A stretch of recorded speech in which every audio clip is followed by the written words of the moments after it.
Në ambientin prallor të Kalas së Ulqinit, u mbajt përorimi i librit Udhëtim në Kalat e Lire të Malit të Zi, të autorit Gazmen Shitaku.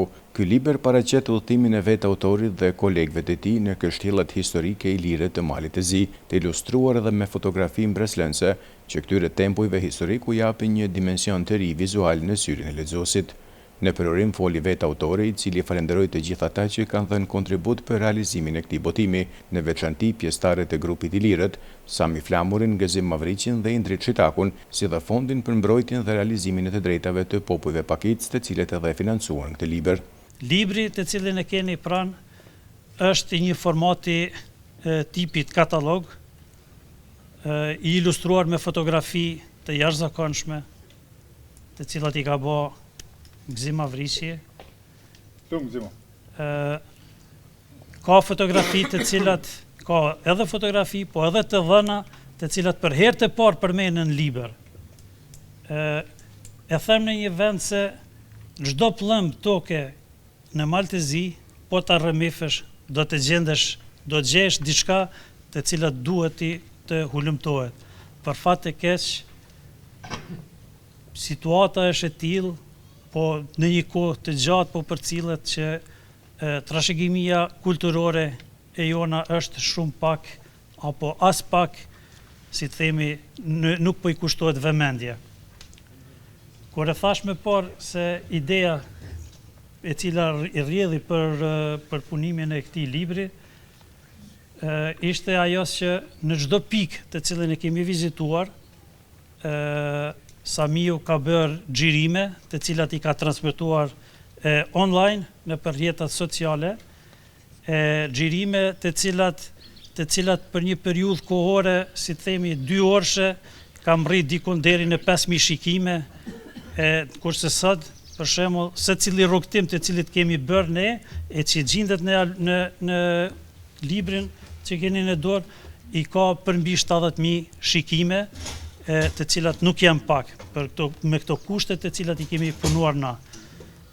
Kjo ishte vetëm një segment i emitimit nëpërmes të rrjetave sociale. Çka shkoi më tej? Me syrin magjik të kamerave të Gëzim Mavriqit, kemi pas rastin që të shohim fotografi fenomenale nga ajri, nga perspektiva zogut, fotografi të cilat njeriu i thjesht nuk mund t'i shoh, e këto për herë të parë i sjellim në këtë album.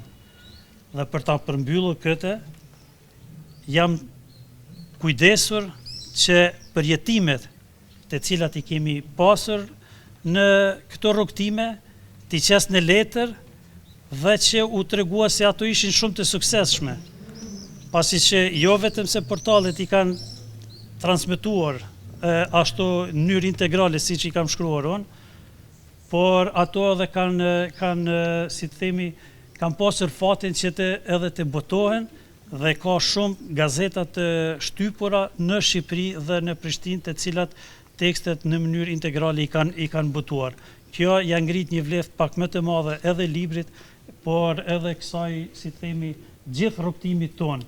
Për Sami Flamurin, udhëtimi në këto vende historike kishte edhe diçka hyjnore, prej koincidencave që çuan në realizimin e tij e deri tek Dora Fati që u lehtësoi vetë udhëtimin. Para 10 vjetëve, në librin që unë me vllaun tim Binjak Naimi në kena ba që quhet Koha e Shegës, Naimi me Mujkom Zeqon e ka gjetë për të parë herë një vend jashtëzakonisht të bekuar për ne shqiptarët, sidomos kur dihet se viti i kaluar ishte viti 550 vjetorit të vdekjes të heroit ton kombëtar, Gjergj Kastrioti Skënderbej. Kjo ishte domethënë gjetja e Vorris Marës, Mara Kastriotit, e cila ishte martuar për Stefan Conojevićin, apo siç njihet në analet e vjetra Stefan Gjuraziu në ishullin Kom, edhe kjo ishte një gjetje jashtëzakonisht me fat që ne në 10 vjetorin e gjetjes kena shku prap me gazin edhe na janë hap rrugë që ishte shka një mrekulli hyjnore se si na janë hap rrugë gazit kujtohet. Dëshka që se kena prit që ka mu hap, rrugën a ish hap, kena gjet sepse në atë kohë ku kena shku na faktikisht liçeni Shkodrës ishin mbushur me ujë. Edhe përdori fjalën ujë, sepse në Ulqinakshja ishte një ndër dialektet më të vjetra shqiptare dhe si atill kam qejf që ta kultivoj, sepse edhe Von Harfi, siç e përmendi profesor Karmanaga më herët, ka qenë këtu edhe ka shënuar mu fjalën ujë. Prandaj ishte embuluar liçeni Shkodrës me ujë që ne nuk kishim se si me mujt me shku ke ky liqe përveç një çunit. Çuni, gazet kujtohet çuni? Çuni ishte, ç'a ishte çuni? Çuni ishte sul. Suli, do të thënë anija e vogël që përdoret në liçenin e Shkodrës apo Pasafat, që vetëm vendasit e dishin. Kjo ishte gjë interesante, gëzimi e xirrte ujin. Gazi ishte me fotografi, kurse unë lutshë perëndin vetëm mos me hup. Aja ishte diçka interesante, por rrugtimi nuk mbaroi me këtë. Ishte rrugtimi i parë që e bam, por jo edhe i fundit. Dua ta cek edhe një gjë, në një rrethin kaq të vogël ka kaq shumë.